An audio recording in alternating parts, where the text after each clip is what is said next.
Money can get big.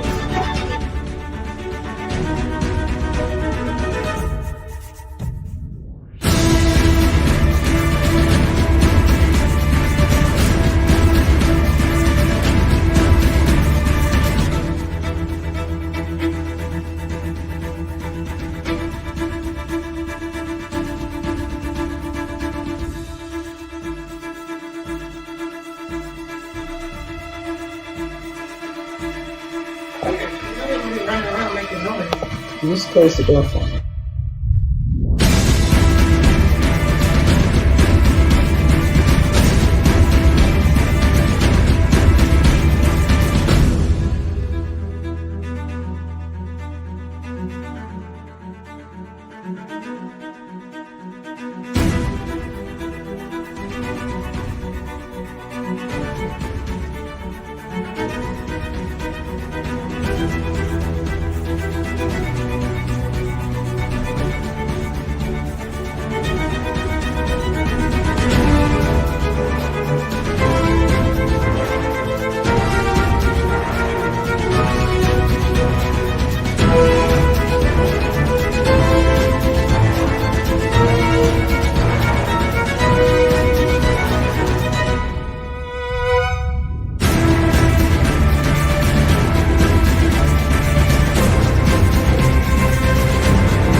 Hey, Anthony. Hey. How you doing today? I'm doing great. How are you? I'm doing absolutely wonderful. Back in Massachusetts again. Yeah. Yeah. Well, at least now you have good weather. Yeah. In Ohio, it was freezing cold. What? It was because I was in Ohio last week and it was freezing cold. But we're here now. And you got our audience out there. Hey, welcome to the show. This is your show. Always remember that. This is your show. Financial Sins. So welcome. This is Anthony and myself. We're missing Tanya. We're going to miss her so dearly, but she's going to be on Facebook Live watching the show. She's just out of state right now, not able to get on. But welcome to Financial Sins, new podcast on all things relevant media platform. We're excited about you joining the conversation. How can you join the conversation? Just by putting your comments and any questions you have in the comment section of the Facebook Live, and we'll be able to broadcast those questions and answer those questions that you have. We're here every Friday at 1 p.m. So make sure you tune in, share it with your friends, share it with your families, let everybody know that we're here at 1 p.m. Right. every Friday without fail. If the three of us not here, at least we have two. We hadn't got to the point we're missing two and have one. Oh boy, that could happen. And I am Mad Flo, making a difference for life and others. I'm not crazy. And, I love what I do. I really, truly love what I do. I'm a financial educator. So what we do is we teach people about how to understand their money. And that's the best education I think I can ever give. I was a DARE teacher at one point when I was a police officer. So I taught, young children, fifth graders about saying no to drugs. Now I'm teaching you guys how to say yes to understanding your money. I am Florence Glover, Mad Flo. I work with a company called World Financial Group. And a division of World Financial Group is called World System Builder. And World System Builder is one of the biggest divisions within World Financial Group. It is a Trans-America company, been around for over 100 years. So it's like we're not going anywhere. We're chock full of information we love to share. And I am married, 3 fabulous daughters, 3 great, beautiful grandchildren here in Massachusetts right now, sharing quality time with 2 of them here in Massachusetts. And that's enough about me. Let's move it on to Anthony. Anthony, what's going on your side of the world? Hey, all right. Well, I'll tell you what, it's hot. It's hot. It's hot and it's hot. I cut the grass this morning and Ooh, but I did it nice and early, There was a nice breeze outside. There was a little bit of cloud. It well, was best lovely. time is morning It or was after or lovely. in the evening. Yeah, that's right. That's right. Well, my name is Hmm. Anthony Murray, and of course, I'm with Financial Sins.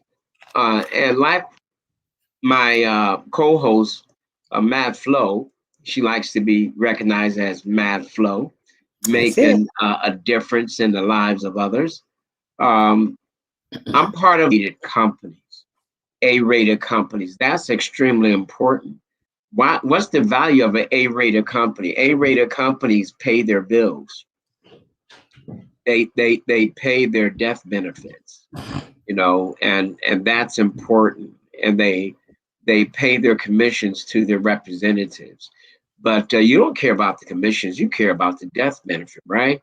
So that's extremely important. That's extremely valuable. The other thing I love about World System Builder is that we have free financial literacy workshops online, free, absolutely free. And if you want more information about that, you can get it. All right, we'd love to give it to you. Hey, Flo, could you type in there the hey Tia, so good to have you. Yeah, we're going to give you the address if you want to jump on the a workshop Monday through Thursday. They're 2 p.m. and 8 p.m. Eastern Standard Time, and then um, and then on Friday, they're 2 p.m. and 10 p.m. All right, 2 p.m. and 10 p.m. Saturday, what? Saturday, they're what, 10:30? Yeah, 10:30 for the workshop on Saturdays. Yeah, and so there's a variety of workshops. I mean, we are workshopped out. No, they're there. So if you want to learn about retirement, if you want to learn about debt management, or getting out of debt, if you want to learn about that, it's available to you. It's available to you. You know what I'd really love to happen? For you to give Flo and I an opportunity to give you a free financial analysis or a free policy review. All right. Can you share to an email? Absolutely, we can share an email. All right. I'll give you mine, and Flo will give you hers. Got yours. It's time. Yep. You got it? Yeah, what is it? It's time. It's time.murray@gmail.com. It's Murray, time. Murray Murray. Yep. at gmail.com. It's time.murray@gmail.com. Yep. Now Murray is Murray. Y'all disregard that. You see the A, right? You see the And I see got my the glasses on. you got your glasses And on. I got my glasses on. And you got your glasses on. It's time.murray@gmail.com. Yeah. For the last several weeks, we've been having some really, oh, they're running it for you in the green. You can see it right there. You can see it right there. They're running it for you. We've been having some really good discussions these last few weeks. You know what I encourage you to do? Go back on Facebook or YouTube and just look at these last couple of broadcasts. I mean, good, really good. So, um, a Crystal Matt Flow has a new email address. Flow is a setup just like that because I see a space between .com, mad, and flow. Manflow is not included in it. Just the after.com. That's the email. .com. Okay. Yeah, I'm gonna All get right. that one out instead of the other one. All right. All right. Well, they have the other one. Well, That's fine. They can anyway, get me either one. either one. Okay. Either There one you is go. good. So there's been a lot. We've had a lot of good speakers um, going all the way back. Man, how long have we been doing this now? Seems like it's been a couple of years, and it's only been several months. And it's not getting old. There's so much information out there. So much information. Um, It's a lot of information out there, and the thing about yeah. it is the fact that a lot of people not taking advantage of the information. A Uh-huh. lot of people are just ignorant to the fact only because they don't take the time out to learn. It's like if we go to school because we're mandated to go to school, we have to go to school. We have to put our children in grade school when they get to a certain age, correct? Right. 6 years of age. It should be mandated that we have to learn financial education regardless. We should have to learn financial education. But you know what? It shouldn't be mandated. People should want to know about their money, how to make Yeah. that money grow for them. What is a rule of 72? Understand the rule of 72. Understanding, how interest rates work. And there's a formula out there that shows you how your money grow. And you know what? People use this formula. The wealthy. The wealthy is That's always right. on top of it. You That's know, right. if something new comes out, the wealthy is going to be the first one to jump on it. Hmm. They're going to be the first one to jump on it and stay wealthy And stay wealthy. Hey, and and you stay know what? wealthy. A lot of people look at their age. I was talking with someone who they're going to be starting late and preparing for their retirement. They're in their 60s and they feel, man, it's too late for me to start. I just need to do something else with my money. Well, I look at that and I say, man, it's never too late.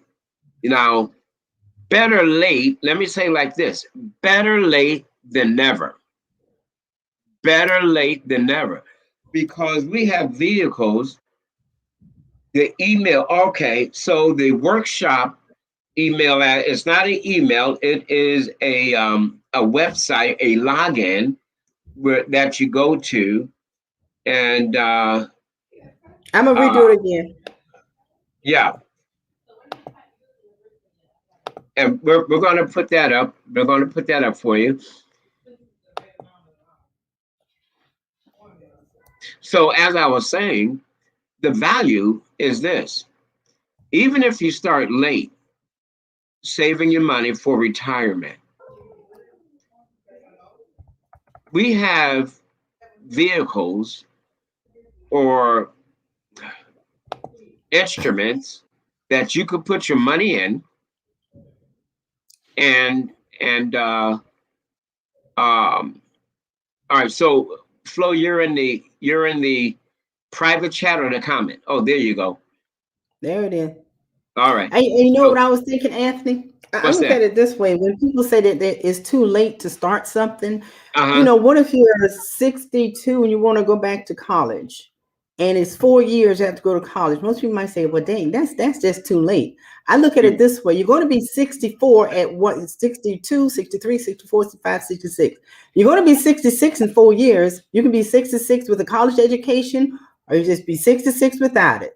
So, mhm. which I would prefer to be 66 with that college education, With that take college the time education. out to put in the time and do whatever it takes to get that college. Same thing with finance. You're Yeah. going to be 66 anyway. If you're 62 now, you're saying it's too late to start learning how to understand your money. Hey, you're going to be 66 with it or without it if you're Yeah. still living. So look at Yeah. it that way. You're never too late to start anything. The best time to Never. start anything was yesterday. That's right. Now you're gonna have to put more money in than some, but there's a thing called compound interest. All right. Now you're gonna put that money somewhere. You're going to put that money either in the department store buying some stuff. You're going to put that money either in the airline traveling all over the place. But after all the traveling, after all the fun, everything settled down, where is the rest of the money? In the bank? Now, how much interest are you earning in the bank? Point zero something, another less than Zero. 1%. Just say zero. Just say zero. Zero, right? You're not earning any money You're to not build earning a anything. financial educate to build Not a financial decision. not earning anything, right? So Mm-mm. better to start doing something. And look, most people today aren't going to retire till they're in their 70s anyway. Most people today. All right, so why not put that money away and just let it work for you? Just let it work. Uh, about the workshops right now, hey, Flo, are they going to need the HTTPS on that? No, they can just put it in just as it is. The HTTP will automatically show up when they put it in.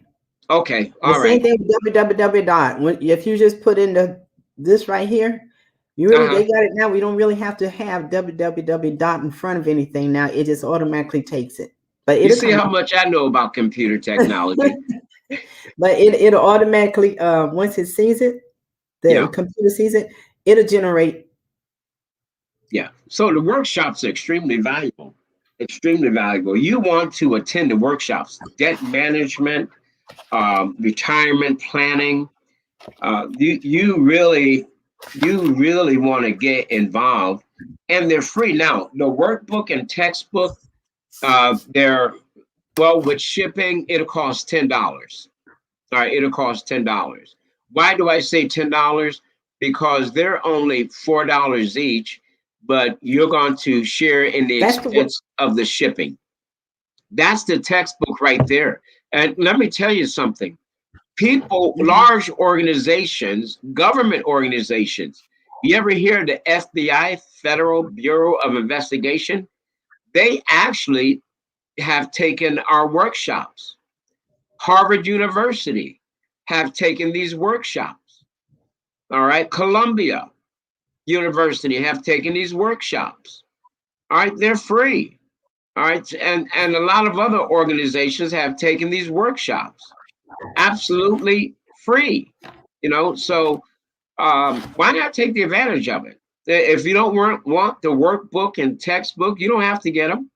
You can sit through the workshop and still garner information. It's just I that said make the it a work. just Go ahead, Flo. Oh, you're great. Is the guest there?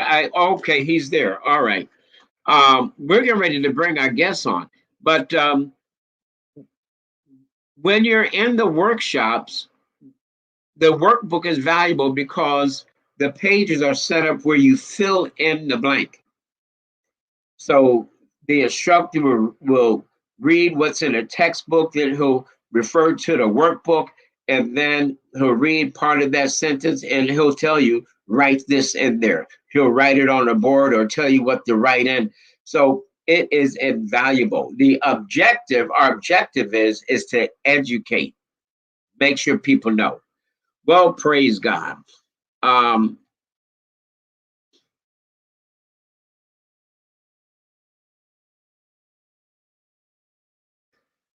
we're getting ready to bring our guest on. Mr. Whitley, how are you, sir? You are muted. Mr. Whiteley. Mr. I'm doing good. Whiteley. Mr. Whiteley, Yeah. thank you for the correction. Oh, no problem. How's it I going, Mr. see Burke? it. I see it spelled there, Whiteley, but I thought the E was silent. My apology. Nah, it's My all good. apology. How you doing So today? Thanks for last week having me we, on. we talked about property and casualty, and we really dealt with the auto aspect, buying insurance and Hmm. for a car, and the age and what to do when someone has a ticket, and how a person um, with tickets, if they keep their nose clean, don't get any more speeding tickets for a while. After a while, those things, as far as the insurance end of it goes, eventually will not affect the premium as much. But we never talked about homeowners, which is the other side of P&C, property and casualty. Hmm. We never really discussed that. Now, the young lady that invited you, is Florence Glover. We call her Mad Flo, making a difference in the lives of others. She'll be back with us shortly. She's having some internet issues. No problem. We all know how that works. Yeah. And so tell us a little bit about yourself. Oh, here she comes. Here she Here is. I am. All right. Hey, Mr. Adot. Hey, How how's it you going, doing? Flo? I'm good. I'm good. I want Hey, to. I know you had a meeting you had to get to. Yeah, well, I was in a meeting and it went over a lot longer than I expected, but I'm glad that I was able to make it to you guys on time, and I am just extremely appreciative that you're having me on, and definitely look forward to talking about the fire side of property and casualty, or homeowners as some assume, but there's a lot of different things under that. But to get Okay. to what Mr. Murray said. Adot Whitely, my friends call me ADOT, been a licensed agent going on 6 years. Currently the owner and agent for the Madigan firm. We offer property and casualty as well as health. And soon we'll be squared away to do Medicare coverage. So that has been an expansion up until earlier in this year. I worked with my cousin and great friend, Vernon Donovan at State Farm. We still have a great relationship, so there's no beef. Just Yeah. need to just kind of stretch out and That's spread good. my wings a little bit more. And I'm blessed to be able to offer clients a variety of different options in the insurance realm. So Okay, thanks for that's having great. me, That's y'all. great. And you say you've been in the insurance industry for how many years? 6 years, going on 6 years, excuse me. 6 years. Before you came on, me and Anthony was just discussing, letting people understand how lucrative being in the insurance industry could be. Mm-hmm. Because of a couple of things, you have residual income for one thing. You can have that income coming in for the next 10 years on one client. And just think if you have 100 clients every year, just think the residual income that's coming off of that. So we was Absolutely. discussing, talking about that, how lucrative a business it can be for, for those who are in financial industry, and letting people know that this is a good industry to be in. Mm-hmm. It really Yeah, is. I totally agree. Considering that, insurance is mandatory in most cases. If you're, of course, you already spoke about auto last week. If you're talking Hmm. about your home, if you're mortgaging a home, they're mandating you to insure that asset. So, that's just one example of where insurance, or a few of the examples, excuse me, of where insurance is mandated, which kind of shows some stability in the industry. Okay. Since I have a question. Since COVID, has there been much changes in um, homeowners insurance since COVID? Have there been anything that the industry has basically done to assist those who are going through hardship during COVID? Has there been any changes in that aspect? Well, so one thing we saw when COVID happened, insurance companies were very benevolent and understanding. People's incomes were cut off at the drop of a dime. People were faced with very serious challenges and oftentimes life-altering decisions. And so, one thing that we saw was that insurance companies were actually giving breaks on, breaks on actual premium, or they were allowing Mhm. people to stretch their premium out further and not cancel them. So that's one side of it. As it pertains to homeowners insurance, no, the business still remained. I was blessed to still make some money in the midst of the Mhm. pandemic because people were still buying homes. People were still refinancing homes and properties. So that was one line within our business that still remained fluid. So. Mhm. I know that most people, when they get insurance, homeowners insurance, like myself, I'm with the same company I started with 15, 20 years ago, and the rental Mm. properties they haven't changed. What's your thoughts or recommendations on basically getting quotes, and when should we get maybe just an update for another company and compare what we already have in place, if things changes like that? What's your thoughts on that? Yeah. So, well, when you're dealing with property insurance, right? One thing I always recommend is start at that declarations page, and in turn, start at that deductible. What you'll see is if you were to buy that rental property, which one of the rental properties you were speaking of, if you were to buy that in today's market, you may not get the same low deductible that you may have, because as time progresses, as claim culture has kind of taken a hold of the insurance industry, insurance companies are making it to where the minimum deductible is $1,000. Well, I've met people who've been with their insurer for years and decades, and their deductible is $250. So that's one thing to consider. Another thing is, I think it is fair to check around, every couple of years. Keep in mind you may be getting a longevity or a loyalty discount. So of course, look at that percentage, or ask your agent if that is the case, and if so, what percentage of your premium is discounted. But it never hurts to check around. An insurance quote does not hit your credit. Though in running a loss history report, there is credit information that is included in a loss history report. It's not a hit on your credit. It costs you nothing to see what the prices are. So, I always recommend every couple of years, take a look. But again, if you got a great rate, you got a low deductible, and you're getting, a fairly decent longevity discount, then that loyalty is actually paying off. So sometimes it makes sense to sit. All right. What's the difference? Well, not the difference, because I know the difference, but all homes do not have to have flood insurance. But if you still have a mortgage, you do have to have hazard insurance. Right. So what's the difference, and why is it that you don't have to have flood for, every house in the neighborhood? Like in my neighborhood, I have flood insurance. In the same neighborhood, I have 4 houses. So one area, I have to have flood insurance. Then I come to my home, I don't have to have flood. And it's just, a block difference. Right.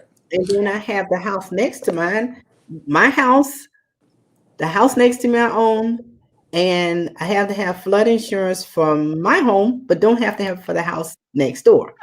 So, I know you have to have hazard insurance for your homeowners as long as you owe a mortgage, correct? Right. And once you don't own a mortgage, that's your option if you want to or not. But most people should still get it. But because you don't have liability anymore to a company, then it's your choice. But why is it? Explain that to me. The flood insurance compared to the hazard insurance. Yeah. So I want to start by I want to address something, right? So you have auto insurance and property and casualty, and then you have fire. Well, fire insurance, which some things that fall under fire: homeowners, rental dwelling policies, personal articles policies. You have an expensive camera, a watch, family heirloom. You can insure that. That would fall under fire. I want to kind of be clear on that, because I don't want folks to just assume that there's auto and home and that there aren't other assets that you own that you can insure. Okay, good. So that's one piece. Now, as it pertains to flood insurance is determined by maps that are created by FEMA. FEMA, we've heard of them. Of course, we normally hear of them in the midst of the disasters, but basically they look at the elevation of locations. They look at how low it is and how susceptible it is to flooding. Right. So that's a courtesy, in essence, that the government is offering us, because they don't necessarily have to do that. Now, in doing that, just like you said, one block away from you could be a lot lower. That home may not sit up on bricks and stuff like that. But it's really about the land, for the record. That land may be lower and more susceptible to rising waters in the event of a storm. Poor drainage also plays into effect with that. So those maps are what determine flood zones. So you have AE zone, which is like the highest. That is like, where if it all goes down, your area is flooding. So if Okay. your home is in an AE zone, then if you have a mortgage, of course, they're going to mandate that you get flood insurance. If you do not have a mortgage, I still recommend investing in that flood insurance. But if you're in an X zone, that means that basically your area is very less likely or susceptible to flooding, then you oftentimes don't have to have it. That does not mean don't get flood insurance, because Right. a storm water, like we always think about hurricanes as the only cause of rising waters. But as we know here in Savannah, Chatham County, shoot, we get us a good hour and a half rain, city is It's flooded. it is shut down. And with that, areas that You normally got a pool in the backyard. right, and so now if that keeps going and comes into your house, that is considered a flood. Your homeowners is not going to cover that. So you want to definitely consider that. Another thing I want to be clear about, which caught me, I learned this early on in my career. Flood insurance, it is not, it doesn't work the same as fire insurance, and that basically flood insurance is a reimbursement payment, not necessarily covering the front end. So like in this last hurricane that we had that came through, we had some damage at one of our rental properties, and by the grace of God, FEMA put in an additional program that offered some of the expense up front. But normally, if you Google and look into the Houston floods, for example, those folks who had flood insurance, they were responsible for the costs up front, and then FEMA would reimburse them. And that's why a lot of them did not rebuild. Oh, wow. A lot of folks just said, I'm out, because it was a reimbursement. So that is something to consider. Another thing to know about flood insurance is that flood insurance maxes out at $250,000 in coverage. So let's say That's the the amount value, that covers the bank. huh? I said that's the same amount that covers the banks. Right. Federal Reserve. Yeah, that must be Exactly. the So, reason. yeah, government's trying to manage their risk. So with that being the case, if let's say you have a home that you want to insure for $350,000, then you would get with an agent such as myself at the Madigan firm to get surplus lines, which means FEMA gives me the 250, but I'm going through another company to give you the additional 100,000. Oh, okay. Now you mentioned the elevation certificate, because I was trying to get flood insurance for one of my properties, and they kept requesting an elevation certificate. Where do I get an elevation certificate? So to get an elevation certificate, you have to go through a surveyor. If you were to go to the Chatham County Tax Assessor's site, which I believe is chathamtax.org, there's a list of surveyors on there. Or you can Google surveyors in the area, and a surveyor actually comes in and they got some fancy equipment, and they're basically looking at, the defilade and the how high your home sits from the road, how high up it sits from the ground. If there is, for example, Carver Village, a lot of those houses, they sit up on bricks, or they sit up on, stands or stilts, if you will. That's one of the things that's taken into consideration. Is there an area or avenue of egress for water? So like, do you have vents, stormwater vents for the water? If water does get up under your house, can it get back out? Those are the things that a surveyor is going to put together and sign up on that elevation certificate. And yes, you're right. If you are in a flood zone, you have to have an elevation certificate. If you're in an X zone, 99% of the time they write it without it. Okay, now as far as the elevation certificate goes, how long is that good for? Say if I had it I've got it for, had it for 10 years, and then all of a sudden the federal, whatever, they changes my zone to whatever that flood zone is. Now I have to get an elevation. If my elevation certificate is still good after 10 years, do I have to redo another one? Do you know? Normally you don't, because the elevation certificate is more so about the land itself and the property, the structure. Whereas the flood maps are about the land only. Mm-hmm. So yeah, the flood maps may say, hey, this area was an X and now it's an AE. And most of the time they'll accept what you had because as long as those details remain, if you didn't make Okay. any major structural improvements, then oftentimes they're going to just roll with it. But sometimes I have seen where they said, hey, the maps have changed and you need to get another one. So it kind of depends on the carrier that you're going through, who ultimately is going through FEMA.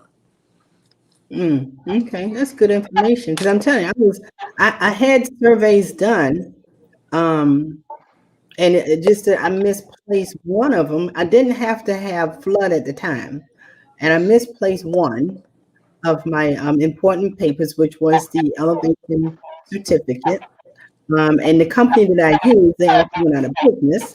Mm-hmm. And I didn't want to go through the process of paying more money again. I tried my best to find an elevation certificate, but I couldn't. And so I had to end up doing I basically had to have it resurveyed again because I couldn't find the company. They went out of business, and so I just had to redo it again. Well, something, Flo, that I know is that you can submit those documents to the Chatham County Engineering Department for them to have it on file.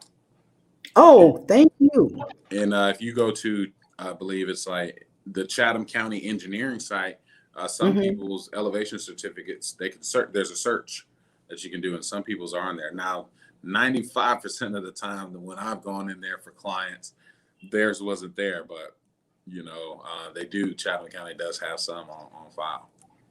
All right. Okay, Could you one moment, Flo? Can you repeat that and then explain the value of them putting it on file?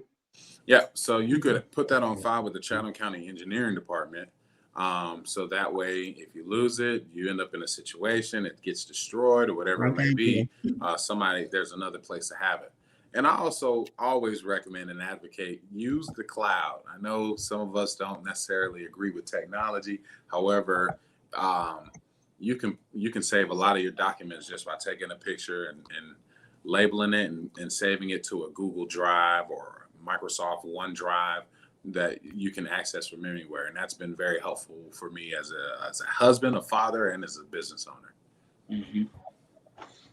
All right, so how many businesses do you have? Is it just the one? No. So I have a early learning center, Chunks Learning Center, which is on Abercorn, next door to Chuck E. Cheese. And then I have the Madigan firm, which is a business development and insurance firm. We recently expanded to the insurance. Then I also have an artist management business that I work with a business partner on also. Did you say artist? Artist management. That's Fam First, LLC. Shout out to DJ One. And what type of artist? You talking about drawing artists or singing or musician? Artists. Okay. So, I mean, right now, the entertainment industry. Primarily, we're working with music artists, but I don't have a problem with representing a actual graphic artist or, painter, whatever it may be, to help them navigate through business concepts and things like that. For us, the reason we started Fam First was to help people understand a lot of the intricacies in business that you don't think about. You want to just make your art. And if you don't have somebody who's at least pointing out some of those challenges or pitfalls, you could ultimately get taken advantage of. And so we've been blessed we don't have to take advantage of anybody. We've been blessed to be blessed. And so with that, it's really about sharing information with our artists and making sure that they know what they're getting themselves into, and also holding them accountable in some ways, because when we get into business or when we get into something that's our passion, we think about the fun side of it, but we forget about the work, or we forget about the fine print and the challenges. I always tell my kids, greatness costs. Greatness is not free. It's going to cost blood. It's going to cost sweat, tears, discipline, sleep. And so with that being the case, it's important that you have somebody in your corner who can point some of those things out and shoot straight with you, but also can speak on your behalf and shoot straight with them. Now, with you having all those businesses, there's something you had to do, I'm pretty sure, because I heard it. You applied for LLC, and we're going to cover those type topics in another show, but you had to apply for your LLC. Could you just do just a little bit of information? Tell us what was the steps to get an LLC, because that's one of the topics we want to cover later in one of our next shows. Not next week, but eventually. Well, so something to be clear about before deciding on LLC, understanding what type of LLC you want to do, S corp, C corp. There's a few different nuances on that. So I always recommend that folks really first understand how they want their business to be structured, and 10 years, best case scenario, what do you expect from your business? And then kind of work your way backwards and setting that up. But if we want to just go to the simplistic nuts and bolts of starting an LLC, it's a matter of creating some articles of incorporation, which are going to basically say, this is us, whoever's creating the business or who's a member of that LLC. This is us. This is what we want to do. And we're creating this business under this name to do this. Because sometimes you have folks who say, oh, well, I got a business and I cut grass. I cut grass. I'm a contractor. I'm a substitute teacher. You know, it's folks like Heyman from In Living Color. You know, I'm the BLF, I'm the Murray, I'm the John. You know, you can't necessarily put all those things into one company because you have different tax implications depending on the business you're working with. Sure. But again, the simplistic nuts and bolts of it is putting together those articles of incorporation, going on to the Secretary of State site, filing them, paying a filing fee. Of course, in creating those articles of incorporation, you're determining an address for the business. And you can also sign up with folks like the Madigan firm to be a registered agent, or other attorneys are commonly registered agents, which means those people are going to get mail from the state about your business. On your behalf. Right, on your behalf. And then once you've gotten that, next step is going ahead and getting your EIN, and then check with the local entities where you plan on doing business to see if there are licensing recommendations or licensing guidelines that you have to follow locally. All right, so talk about the EIN, because you use that abbreviation. You may have people that don't really understand what it is. Yeah, so EIN is the employee identification number. It is basically the social security number of your business. So you know, what's your social, and you want to guard that. You guard your personal social. You want to guard your business's EIN, because that is ultimately how the government is tracking your taxes, the revenues that you're reporting, but it's also, of course, how you're accessing capital through loans and things of that nature. It's the social security number of your business.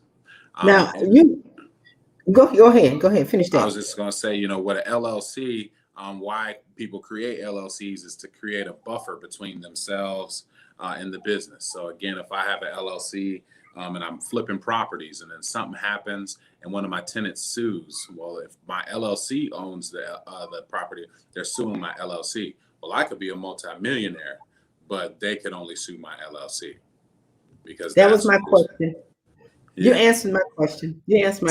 Yeah. So it's basically a level of protection between yourself and the business entity, because, you know, we get into business, and ultimately getting in business is a risk. There's a lot of liability associated in it. And just because I get in business, my personal wealth or my personal assets should not be at risk because I'm doing business in another realm. So LLC is a way to kind of create that buffer to where worst case scenario, you can sue my company blind, but you can't get my Bentley. Okay. LLC. I don't have a Bentley though, but best case scenario. Yeah. We're definitely going to have a one of our shows to cover, you know, LLC incorporation and other aspects of building a business. But I want to ask a question on the personal side. I know you've been in the business for 5 years, but what gave you the initiative to want to get into the financial industry? What hit you to say, you know what, this is what I want to do? Well, so that was my question. So I got you, beat you to the punch. Yeah, so the Madigan firm, we started actually in 2009 as Madigan Marketing. And then we dissolved that and then jumped and created a Madigan firm, which was business development, public relations. And so when I got out the Army, I came and did some contract work for Vernon Donovan State Farm and on the marketing and public relations side. And he's like, man, you got the personality. You should check this out. And when I did research on the industry, again, there's so much stability in the industry because people have to have insurance. You know, people don't have to have tennis shoes. People don't have to, don't have to have clothes, but they have to have insurance in some way or another. And when they're getting insurance, they're not just spending $10 on insurance. So when I thought about the fact that I have a wife with who deserves the world and 3 children who deserve the world also, I wanted to get myself into a business that that I knew I could excel at. And because you get licensed as an insurance agent, I can go and work for somebody and eat because I'm a hunter, or I can start my own and eat and train other people how to do the same so they can go on and start their own agencies for the sake of building generational wealth. Mm-hmm. Oh, yeah. Hey, you know what? A couple of things. One, hey, y'all better buy some clothes. So don't be running around here naked. Right. Well, what I'm saying. I know what you're saying. Yeah. They don't need those designers. Right. A lot of people, they'll go ahead and buy those. I was talking with a kid that they buy a lot of sneakers. And I asked her one day, I said, well, how much do those shoes you have cost that you have on? And man, they were like almost $200. I said, what? I said, girl, let me tell you something. I'm trying to stay in the $20 range when it comes to sneakers.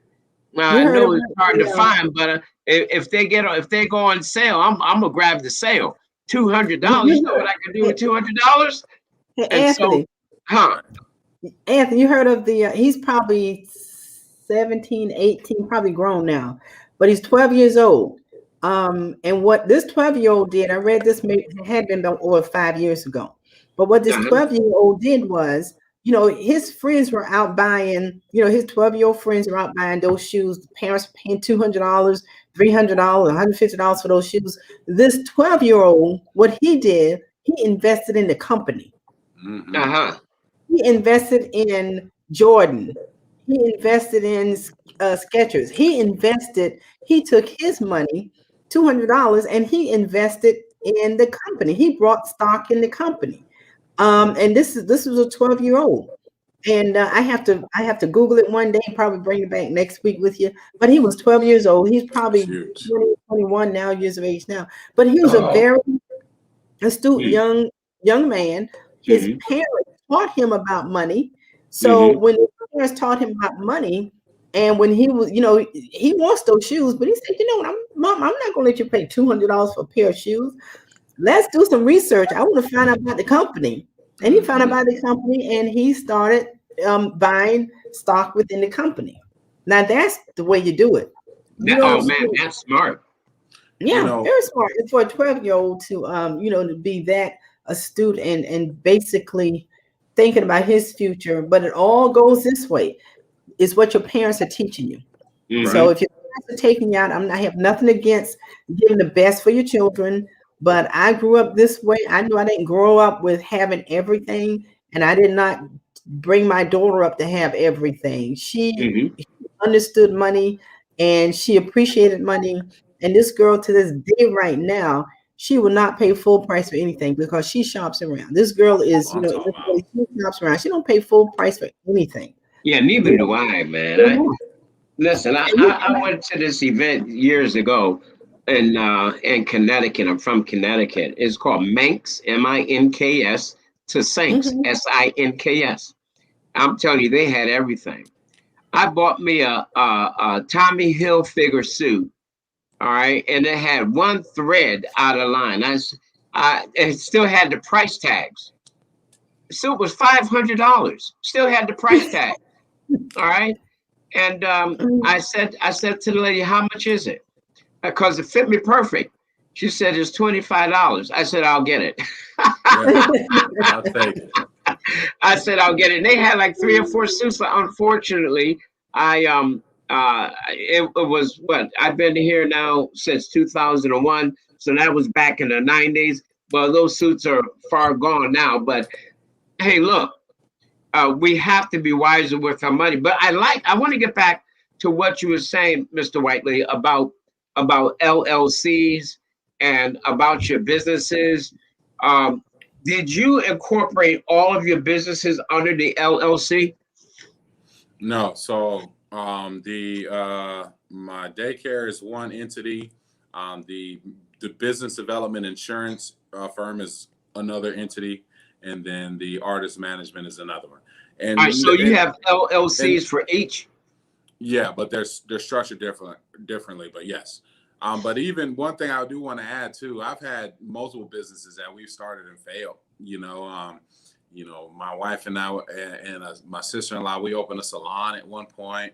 I had a transportation company at one point. So we've done multiple business ventures. So as we progress into business development, a lot of the lessons that I've learned are from experience. That's How called old are risk. you? I'm How old are you? 36. 36. Okay. Okay. 36. I like that. I like that, Adot, because taking a risk. You won't get anywhere unless you take that risk. You'll never Yeah. know if you don't take that risk. And like you said, Mhm. you failed, but then again, you came back and thought of something else. So, Right. people in the audience need to realize that. Don't just think about doing something and think about you might fail with it. Yeah, you might fail, but you Yeah. should learn from that failure and never give up. Continue on. Yeah, And I Absolutely. Flo, I was going to say that. Did you really never. fail? You didn't really fail. You learned. Yeah. Well, we learned, and so did my children, because Mhm. our children have been a part of most of all of that stuff. So they saw the grinding and stuff like that. So my children now at teenagers, my youngest is 10. They have a very keen understanding of business matters.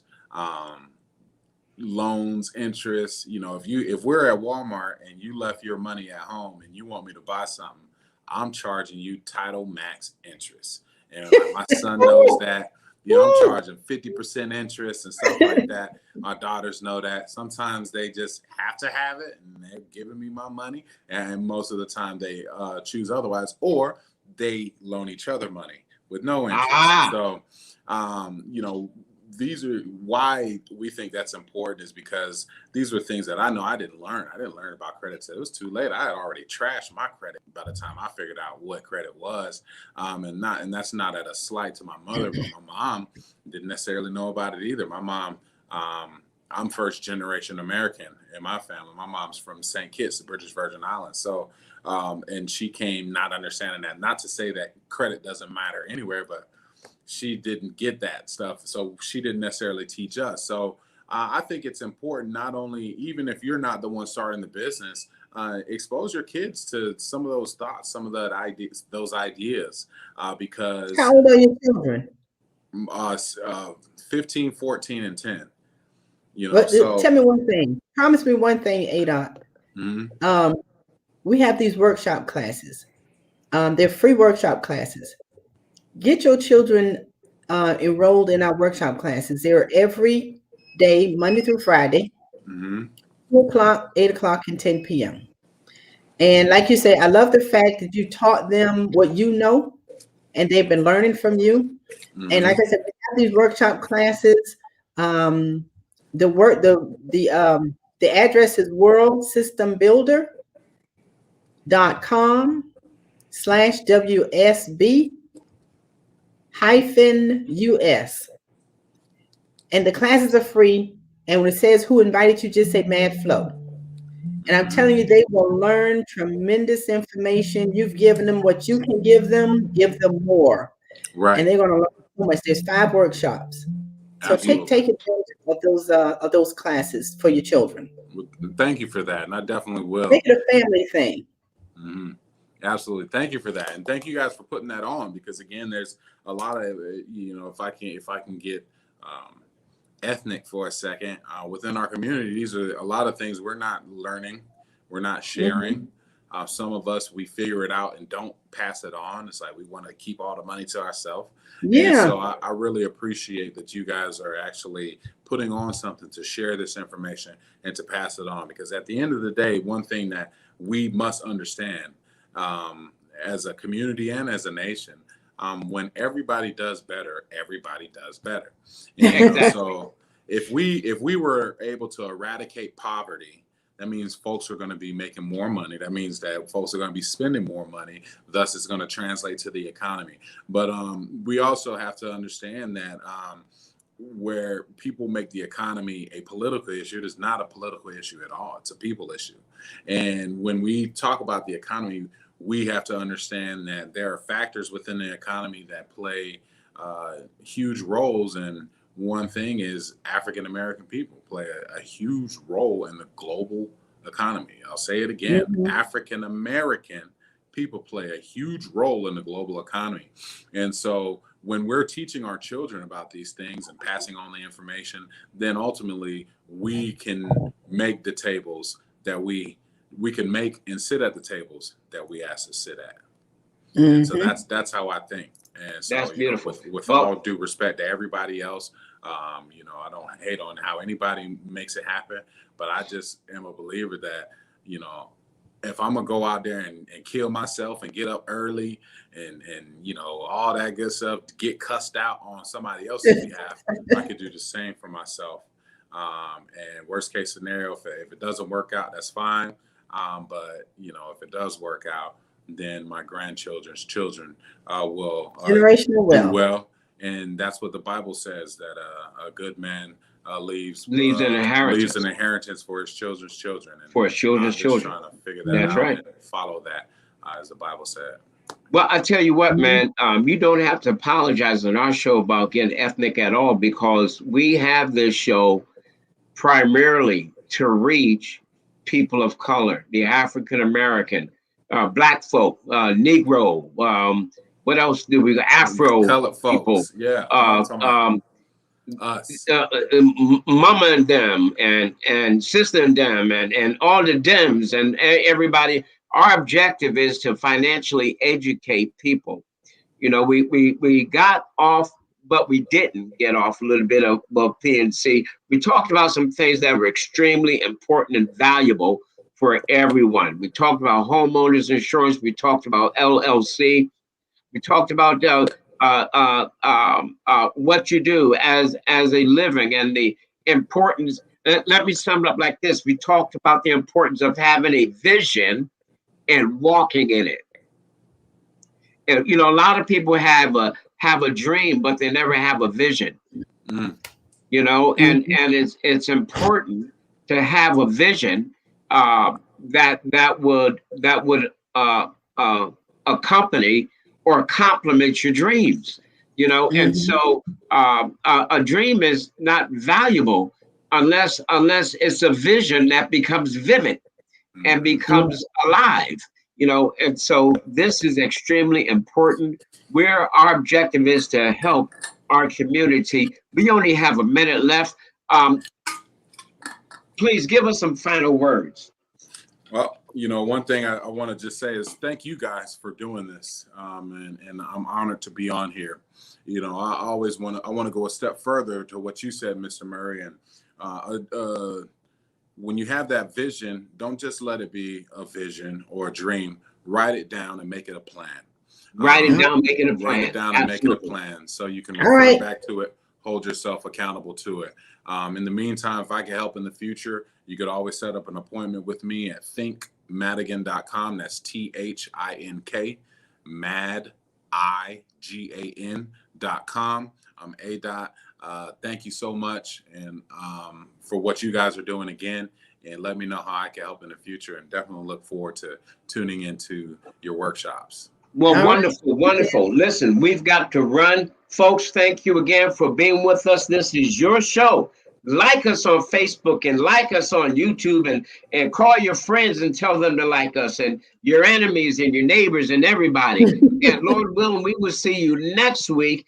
Yeah. Same station, same time, 1 o'clock. This is Financial Sense. I'm Anthony Murray. Bad Flow. Thank you, Adot Whitely, for showing up. We appreciate it very much. Looking forward to having you back on the show another time as well. Awesome. Thank you for having me. Y'all have a great one. All All right, right. Thank guys, you. take care.